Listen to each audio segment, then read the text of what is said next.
The Uses of Enchantment, the Meaning and Importance of Fairy Tales by Bruno Bettelheim. From Part 2, in Fairyland, Jack and the Beanstalk. Fairy tales deal in literary form with the basic problems, particularly those inherent in the struggle to achieve maturity. They caution against the destructive consequences if one fails to develop higher levels of responsible selfhood, setting warning examples such as the older brothers in The Three Feathers, the stepsisters in Cinderella, the wolf in Little Redcap. To the child, these tales subtly suggest why he ought to strive for higher integration and what is involved in it. These same stories also intimate to a parent that he ought to be aware of the risks involved in his child's development so that he may be alert to them and protect the child when necessary to prevent a catastrophe, and that he ought to support and encourage his child's personal and sexual development when and where this is appropriate. The tales of the Jack cycle are of British origin, and from there they become diffused throughout the English-speaking world. By far the best known and most interesting story of this cycle is Jack and the Beanstalk. Important elements of this fairy tale appear in many stories all over the world. The seemingly stupid exchange, which provides something of magic power, the miraculous seed from which a tree grows that reaches into heaven, the cannibalistic ogre that is outwitted and robbed, the hen that lays golden eggs, or the golden goose, the musical instrument that talks. But their combination into a story which asserts the desirability of social and sexual self-assertion in the pubertal boy and the foolishness of a mother who belittles this is what makes Jack and the Beanstalk such a meaningful fairy tale. One of the oldest stories of the Jack cycle is Jack and His Bargains. In it, the original conflict is not between a son and his mother who thinks him a fool, but a battle for dominance between son and father. This story presents some problems of the social sexual development of the male in clearer form than Jack and the Beanstalk, and the underlying message of the latter can be understood more readily in the light of this earlier tale. In Jack and His Bargains, we are told that Jack is a wild boy, of no help to his father. Worse, because of Jack, the father has fallen on hard times and must meet all kinds of debts. So he has sent Jack with one of the family's 7 cows to the fair to sell it for as much money as he can get for it. On the way to the fair, Jack meets a man who asks him where he is headed. Jack tells him, and the man offers to swap the cow for a wondrous stick. All its owner has to say is, "Up, stick, and at it," and the stick will beat all enemies senseless. Jack makes the exchange. When he comes home, the father, who has expected to receive money for his cow, gets so furious that he fetches a stick to beat Jack with. In self-defense, Jack calls on his stick, which beats the father until he cries for mercy. This establishes Jack's ascendancy over his father in the home, but does not provide the money they need. So Jack is sent to the next fair to sell another cow. He meets the same man and exchanges the cow for a bee that sings beautiful songs. The need for money increases, and Jack is sent to sell a third cow. Once more, he meets the man and exchanges this cow for a fiddle, which plays marvelous tunes. Now the scene shifts. The king who rules in this part of the world has a daughter who is unable to smile. Her father promises to marry her to the man who can make her merry. Many princes and rich men try in vain to amuse her.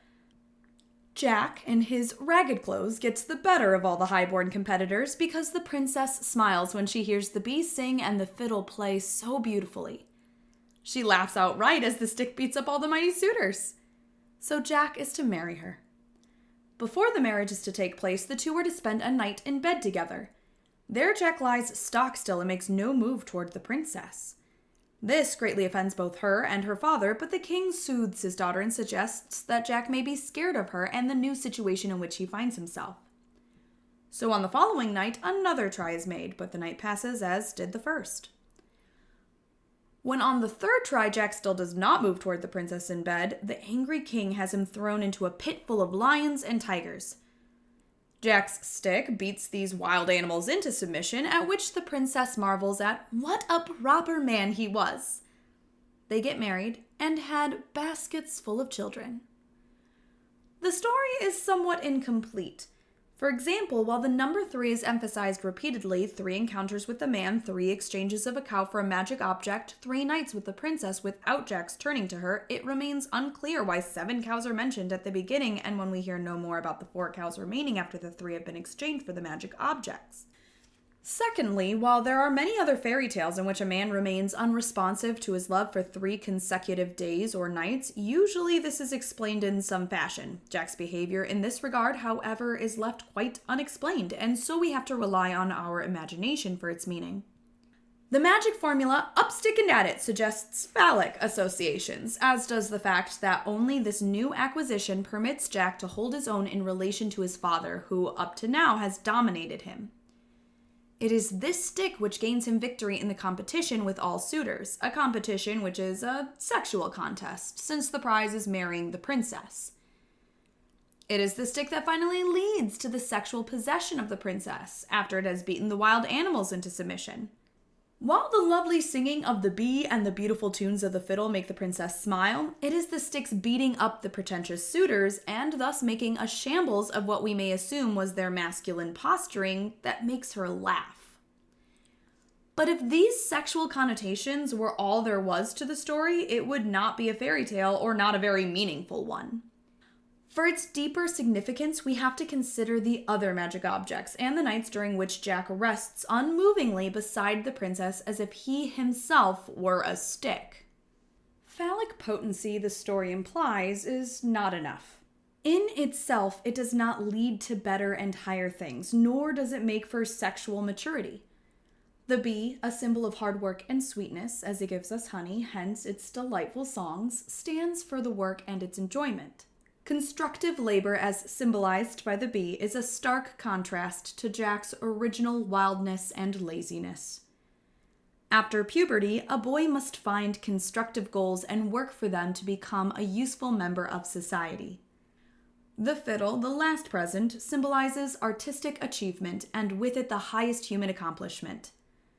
To win the princess, the power of the stick and what it symbolizes sexually is not sufficient. The power of the stick, sexual prowess, must become controlled, as suggested by the 3 nights in bed during which Jack does not move. By such behavior, he demonstrates his self-control. With it, he no longer rests his case on the display of phallic masculinity. He does not wish to win the princess by overpowering her. Through his subjugation of the wild animals, Jack shows that he uses his strength to control those lower tendencies, the ferocity of the lion and tiger, his wildness and irresponsibility, which has piled up debts for his father, and with it becomes worthy of a princess and kingdom. Jack at first has made her only laugh, but at the end, when he has demonstrated not only sexual power, but also sexual self-control, he is recognized by her as a proper man with whom she can be happy and have many children. Jack and his bargains begins with the adolescent phallic self-assertion, up stickin' at it, and ends with the personal and social maturity as self-control and valuation of the higher things in life are achieved. The much better-known Jack and the Beanstalk story starts and ends considerably earlier in a male's sexual development. While loss of infantile pleasure is barely hinted at in the first story with the need to sell the cows, this is a central issue in Jack and the Beanstalk. We are told that the good cow, Milky White, which until then had supported child and mother, has suddenly stopped giving milk. Thus, the expulsion from an infantile paradise begins. It continues with the mothers deriding Jack's belief in the magic power of his seeds. The phallic beanstalk permits Jack to engage in Oedipal conflict with the ogre, which he survives and finally wins, thanks to the Oedipal mother's taking his side against her own husband. Jack relinquishes his reliance on the belief in the magic power of phallic self-assertion as he cuts down the beanstalk, and this opens the way toward a development of mature masculinity. Thus, both versions of the Jack story together cover the entire male development. Infancy ends when the belief in an unending supply of love and nutriment proves to be an irrealistic fantasy. Childhood begins with an equally irrealistic belief in what the child's own body in general, and specifically one aspect of it, his newly discovered sexual equipment, can achieve for him. As an infancy, the mother's breast was symbol of all the child wanted of life and seemed to receive from her, so now his body, including his genitals, will do all that for the child, or so he wishes to believe. This is equally true for boys and girls. That is why Jack and the Beanstalk is enjoyed by children of both sexes. The end of childhood, as suggested before, is reached when such childish dreams of glory are given up and self-assertion, even against a parent, becomes the order of the day. Every child can easily grasp the unconscious meaning of the tragedy when the good cow, Milky White, who provided all that was needed, suddenly stops giving milk. It arouses dim memories of that tragic time when the flow of milk ceased for the child when he was weaned. That is the time when the mother demands that the child must learn to make do with what the outside world can offer. This is symbolized by Jack's mother sending him out into the world to arrange for something, the money he is expected to get for the cow, that will provide sustenance. But Jack's belief in magic supplies has not prepared him for meeting the world realistically. Deprived of the magic supplies which up to them have been assured, and which he has felt were his unquestionable rights, Jack is more than ready to exchange the cow for any promise of a magic solution to the impasse in living in which he finds himself.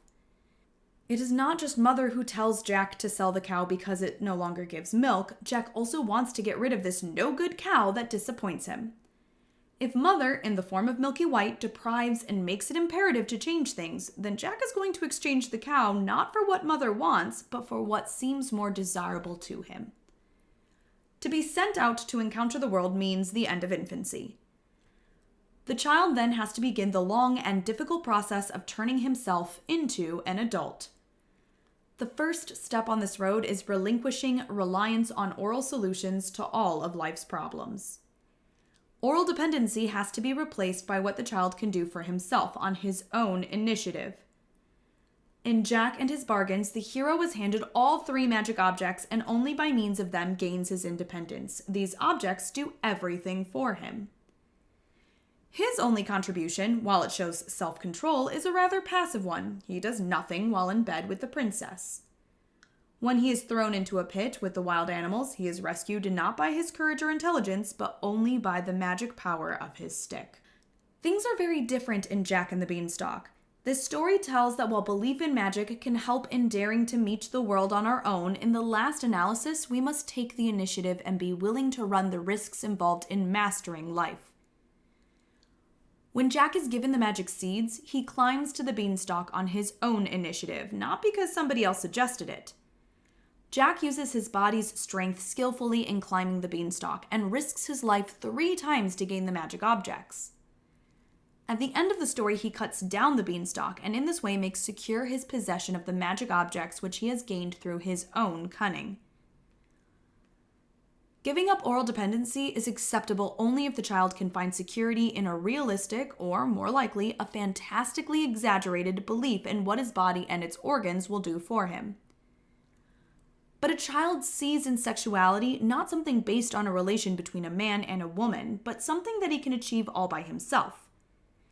Disappointed in his mother, a little boy is not likely to accept the idea to achieve his masculinity he requires a woman. Without such unrealistic belief in himself, the child is not able to meet the world. The story tells that Jack looked for work, but didn't succeed in finding it. He is not yet able to manage realistically. This, the man who gives him the magic seeds understands, although his mother does not. Only trust in what his own body, or more specifically his budding sexuality, can achieve for him permits the child to give up the reliance on an oral satisfaction. This is another reason why Jack is ready to exchange cow for seeds.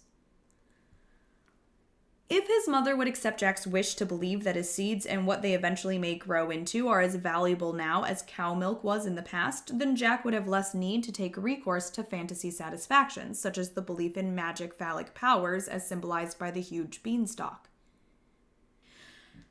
Instead of approving of Jack's first act of independence and initiative, exchanging the cow for seeds, his mother ridicules what he has done, is angry with him for it, beats him, and, worst of all, falls back on the exercise of depriving oral power as punishment for having shown initiative. Jack is sent to bed without being given any food.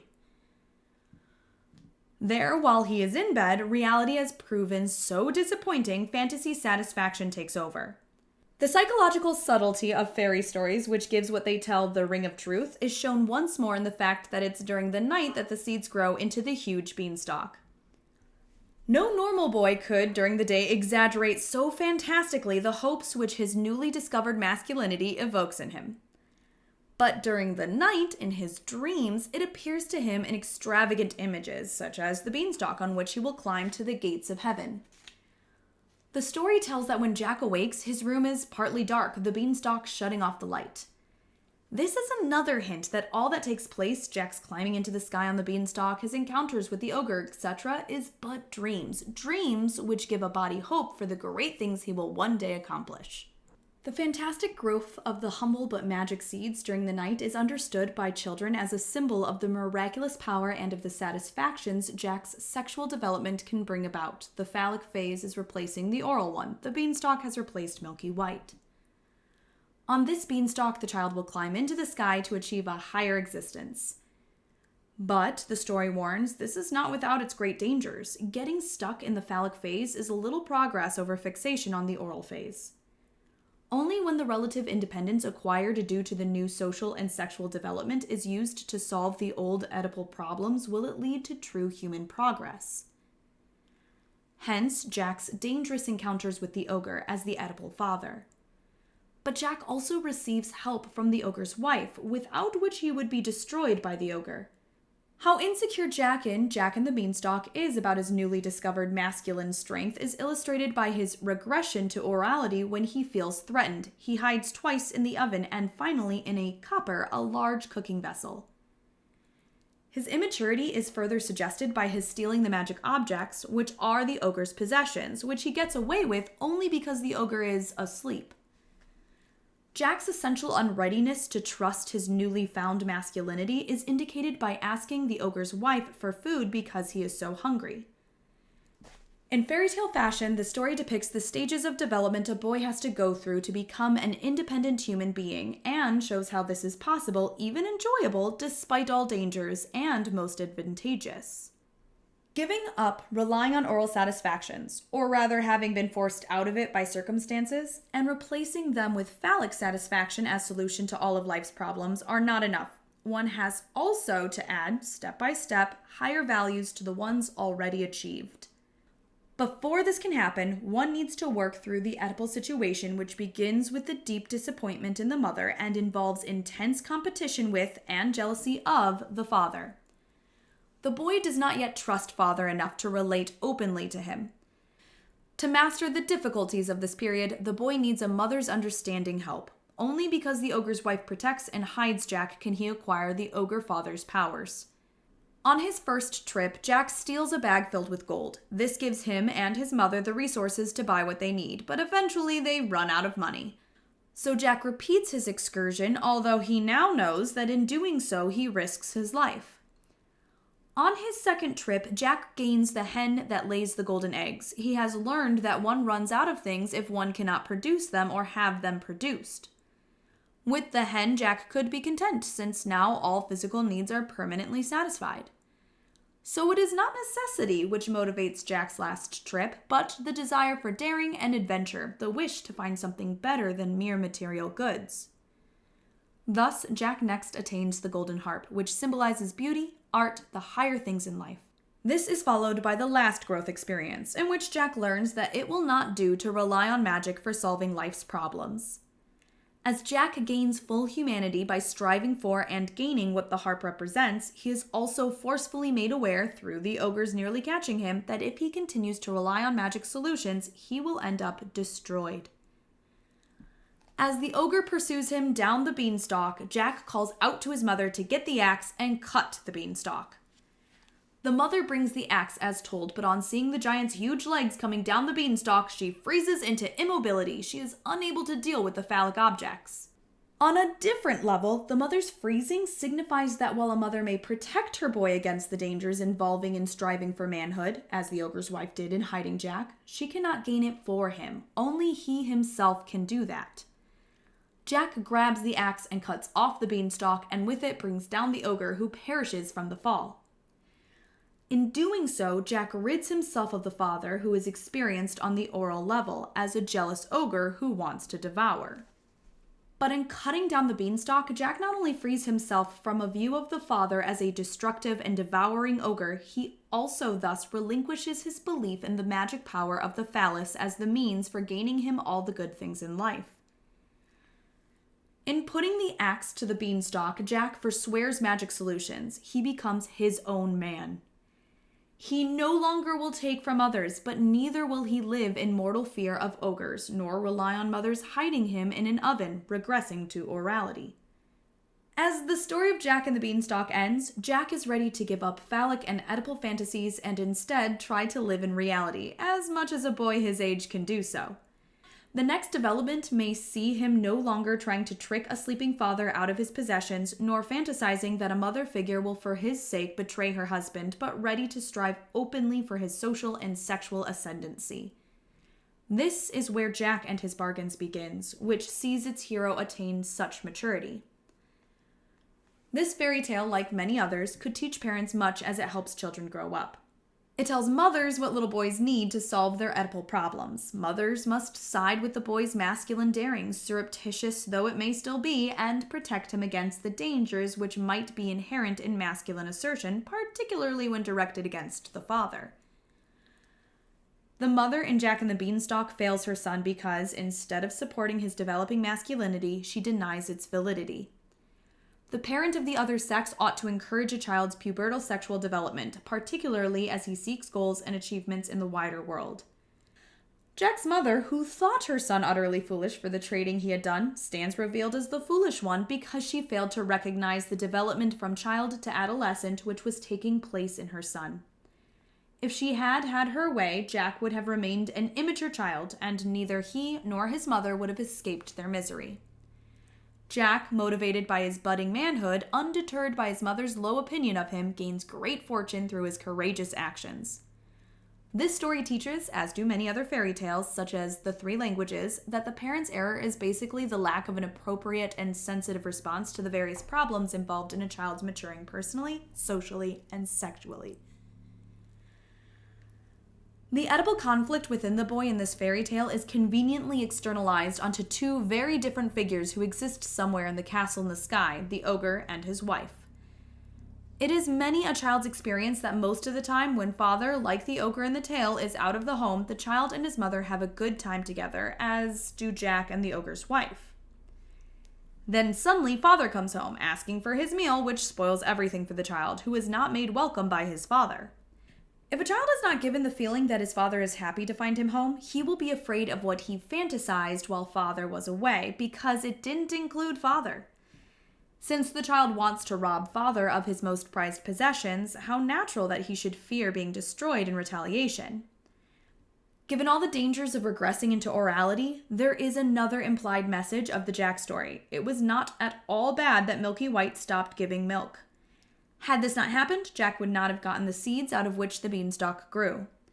Orality thus not only sustains, when hung on too long, it prevents further development, it even destroys, as does the orally fixated ogre. Orality can be left safely behind for masculinity if mother approves and continues to offer protection. The ogre's wife hides Jack in a safe, confined place, as mother's womb had provided safety against all dangers. Such a short regression to a previous stage of development provides the security and strength needed for the next step in independence and self-assertion. It permits the little boy to enjoy fully the advantages of the phallic development he is now entering. And if the bag of gold and, even more, the hen that lays the golden eggs stand for anal ideas of possession, the story assures that the child will not get stuck in the anal stage of development. He will soon realize that he must sublimate such primitive views and become dissatisfied with them. He will then settle for nothing less than the golden harp and what it symbolizes.